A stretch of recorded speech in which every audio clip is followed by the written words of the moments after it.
Yes. So we have already done the performer in our last class. ये आपका performer है. अब हम क्वेश्चन को पुट करना सीखेंगे कि कैसे क्वेश्चन को पुट किया जाता है. पेज नंबर 5.100, क्वेश्चन नंबर 42 आपके पास गिवन है. बैलेंस शीट का टोटल है 6,75,000 एंड 4,62,000. मैं इस क्वेश्चन को पिक कर रही हूँ. आप ध्यान से देखेंगे कि हमें इसमें कैसे करना है. आपके सामने परफॉर्मा है. बिफोर स्टार्टिंग द क्वेश्चन एक बात बिल्कुल ध्यान से सुन लीजिएगा. ये हमारा ऑपरेटिंग एक्टिविटी है, ये छोटू सा हमारा इन्वेस्टिंग है और ये हमारा फाइनेंसिंग है.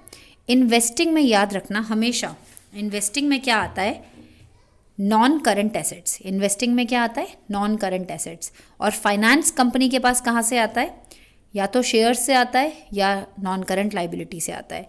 तो आपने याद रखना है इन्वेस्टिंग में केवल एनसीए में से जाएगा, इन्वेस्टिंग में केवल एनसीए में से जाएगा, और फाइनेंसिंग में केवल शेयर कैपिटल और एनसीएल जाएगा. एनसीएल के आइटम्स जाएंगे. जो बचा है वो सारा का सारा आपने ऑपरेटिंग में फिट करना है. परफॉर्मा आपके सामने है, आपने परफॉर्मा नोट किया हुआ है. इसी के साथ मैं आपको बताऊंगी कैसे कैसे करना है. अब आप सबसे पहले क्वेश्चन नंबर 42 में पहला आइटम देखिए क्या है, शेयर कैपिटल. अभी अभी मैंने आपको बताया शेयर कैपिटल, शेयर्स इशू करने से कंपनी के पास या तो पैसा आएगा, और अगर रिडीम करेंगे प्रेफरेंस शेयर्स अगर रिडीम हो रहे हैं तो हमारे पास से पैसा जाएगा. हमने बेसिकली पॉइंट किस पर रखना है, कैश के इनफ्लो या आउटफ्लो पर. इनफ्लो हो रहा है तो पॉजिटिव और आउटफ्लो हो रहा है तो नेगेटिव. तो सबसे पहले परफॉर्मा यही चलेगा. मैं आपको आइटम्स बता रही हूँ कि कैसे आपने किसको कहाँ पुट करना है. सबसे पहला आइटम है शेयर कैपिटल. अभी अभी मैम ने बताया है कि कौन सी एक्टिविटी होती है वो फाइनेंसिंग में. तो 2 लाख से बढ़ के शेयर कैपिटल 2.5 लाख की हो गई है इस साल, तो यानी कि कंपनी ने शेयर्स को इशू किया होगा. फाइनेंसिंग एक्टिविटी में आपने इशू ऑफ शेयर्स दिखाना है पॉजिटिव 50,000. आप लिखते चलेंगे. क्वेश्चन मैं आपको ऐसे वर्बली बता रही हूँ, आपने करके देखना है. नहीं आएगा तो आप मुझे बताना, मैं आपको कॉपी में करके दिखाऊंगी. हमने ऑलरेडी क्लास में किए हुए हैं, फिर भी अगर नहीं आएगा तो. नेक्स्ट आइटम आपका आता है शेयर कैपिटल के बाद दिया है reserve surplus. Reserves and surplus में आपको दिया हुआ है balance in statement of P&L account. तो बैलेंस इन स्टेटमेंट का मतलब पहले हमारे पास 82,000 था, इस साल हमारे पास 1,83,000 हो गया. तो कंपनी ने इस साल प्रॉफिट कमाया है क्योंकि इंक्रीज हो रहा है. और नेट प्रॉफिट की जगह कहाँ पर है आपकी, यहाँ पर. आपको मैंने बताया था ना, शेयर कैपिटल जाएगा फाइनेंसिंग में और एनसीएल जाएगा. इसके अलावा जितना कुछ बचा हुआ है वो ऑपरेटिंग में. तो ऑपरेटिंग में हम यहाँ लिखेंगे net profit as per statement of P&L 1,01,000 rupees. Next item पे हम आते हैं एनसीएल. क्या बताया था, एनसीएल कौन सी एक्टिविटी होती है, फाइनेंसिंग एक्टिविटी. उसका पहला आइटम है आपके पास डिबेंचर्स. डिबेंचर्स आपके 50,000 से 80,000 हो गए हैं, यानी कि डिबेंचर्स आपने इशू किए हैं. जैसे शेयर्स इशू करते हैं वैसे ही डिबेंचर्स इशू किए हैं. यहाँ लिखेंगे इशू ऑफ शेयर्स, आपने लिखा था उसी के नीचे लिख देना इशू ऑफ डिबेंचर्स. चाहे शेयर्स इशू करो चाहे डिबेंचर्स इशू करो, दोनों ही पॉजिटिव क्योंकि इंक्रीज हो रहा है. तो पहला लाइन में आपने इशू ऑफ शेयर्स लिखा था, दूसरी लाइन में आप लिखेंगे इशू ऑफ डिबेंचर्स. उसके बाद हमें दिया हुआ है, इसके साथ एक रेट लगा है 15%, यानी कि डिबेंचर होल्डर्स को हमें साल में 15% इंटरेस्ट देना है. डिबेंचर्स इशू कब हुए हैं, 50 से 80 कब हुए हैं, कोई एडजस्टमेंट में हमें डेट नहीं गिवन है. अगर डेट गिवन ना हो तो आपकी इच्छा है, इंटरेस्ट तो देखो देना ही देना है, तो आपकी इच्छा है कि आपने ओपनिंग बैलेंस पे 15% दे दो चाहे क्लोजिंग बैलेंस पर दे दो. अगर मैं ओपनिंग बैलेंस पर दे रही हूँ तो इसका मतलब है, मैं ये अज्यूम कर रही हूँ कि ये जो डिबेंचर्स 30,000 के 50 से 80 हुए, यानी कि 30,000 के डिबेंचर्स जो इशू हुए हैं तो वो हमारे आखिरी डेट को इशू हुए होंगे.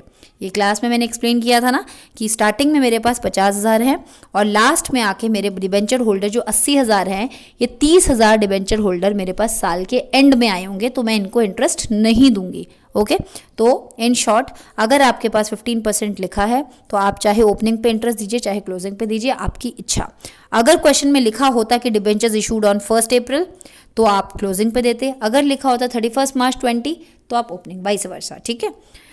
अब हमने 50,000 पर 15% इंटरेस्ट दे दिया. It will be shown on 2 sides, क्योंकि ये एनसीएल है, हमारी फाइनेंसिंग एक्टिविटी है, इसलिए इंटरेस्ट पेड भी मेरी फाइनेंसिंग होगी.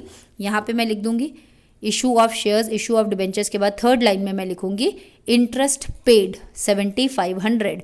50,000 का 15% है 7,500, नेगेटिव में मैं उसको दिखा दूंगी. ओके.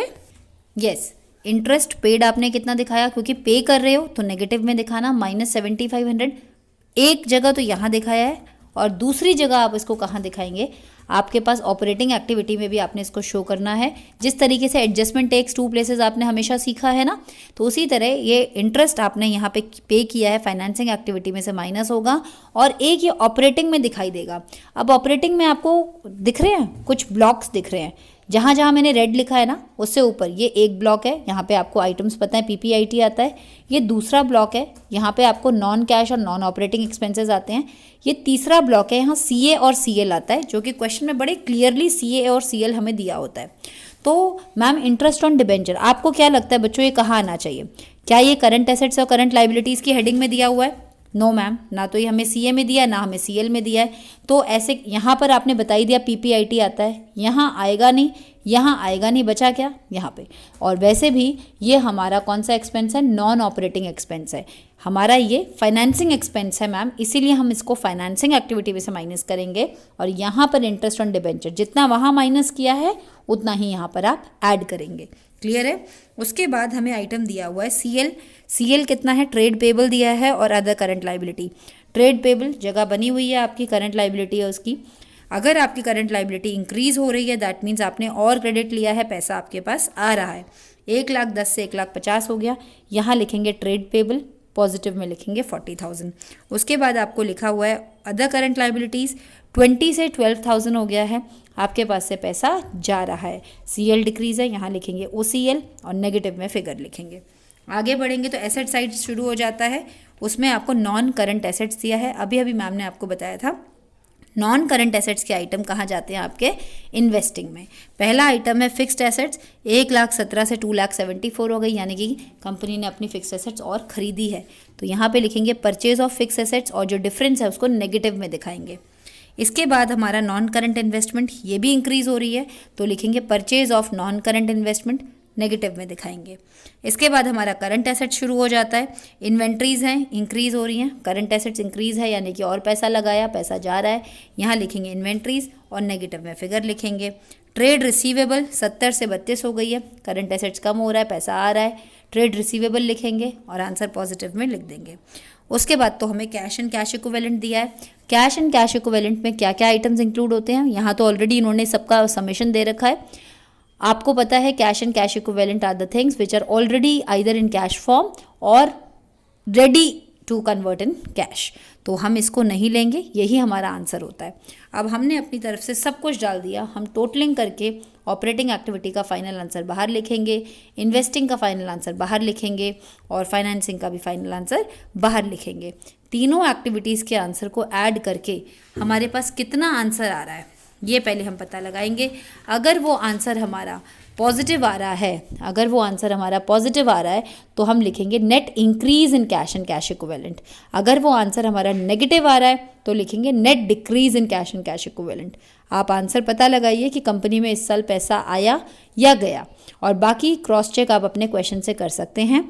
जैसे आपके पास ओपनिंग बैलेंस ऑफ कैश कितना था, आपको क्वेश्चन में गिवन है opening balance of cash and cash equivalent 70,000, तो 70,000 आपके पास पहले से था, इतना आपके पास और आया, मिला के आपके पास कितना होना चाहिए, तो वो क्लोजिंग के इक्वल आना चाहिए आपका आंसर। अब मैं इस क्वेश्चन का आपको कैसे करना है ये मैंने समझा दिया था, अब मैं इसका आंसर आपके साथ शेयर करती हूँ, आप उसको भी कर सकते हैं।